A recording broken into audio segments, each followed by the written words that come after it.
Well, hello, friends. My name is James. I am one of the pastors here at Riverview. Hope you are having a wonderful holiday season. This content that we're going to be looking at today is centered around the idea of remembering. One of my very favorite stories in all of the Bible is found in Joshua chapter 4.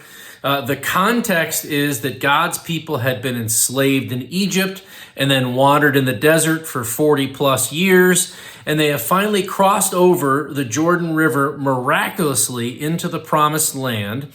And when they crossed over the Jordan River, actually there had been these giant stones that God had them lay across the ground in the Jordan River, and he miraculously stood up the waters of the Jordan River so that these millions of Jewish people could pass over, and they walked over on the stones, and the priest stood in the water. You can go back and read the story, but this is what happens afterwards, when they get into the promised land. It says, the people came up from the Jordan on the 10th day of the first month, and they camped at Gilgal on the eastern limits of Jericho. Then Joshua set up in Gilgal the 12 stones they had taken from the Jordan, and he said to the Israelites, in the future, when your children ask their fathers, what is the meaning of these stones?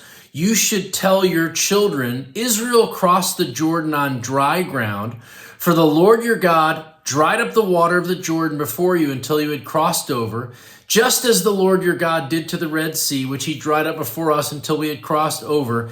This is so that all the peoples on the earth may know that the Lord's hand is strong, and so that you may always fear the Lord your God. And this is the idea of the standing stone. What happens for believers, for God followers, is that we tend to forget. We have kind of spiritual amnesia. We're professional sort of misrememberers. If you were to ask us at any point in time, who do we believe in? Who do we follow?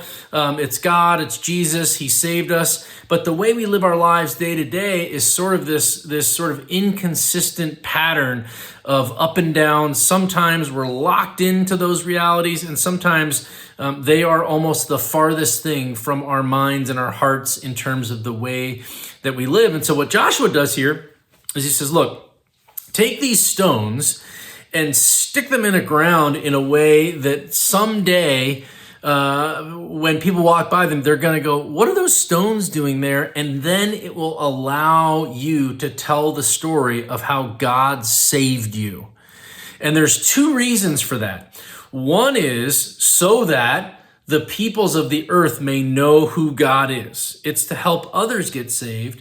And then the second reason is so that you may always fear the Lord, that you'll remember who God is, who you are, what he's done for you, who you're not, right? That you're not the king, the center, the purpose, that God is the overarching king and Lord of our lives, and that we're not the center of the story. It's Jesus who's the center of the story. All those things are important for us to remember, and yet we tend to forget. And so what we want to do today is discuss from this passage in Deuteronomy 6, some of the things that Moses suggests that we can do to help build habits of remembrance into our lives, and then kind of commit together to putting some of those into practice. Standing stones is going to be one of those. Every day when I get up, in my pocket of my pants, I put a stone that I pulled out of the bottom of the Jordan River when I was at Israel years and years and years ago. And by this time, it's worn, it's smooth, it's familiar, but it sits in my pocket all day long, every single day.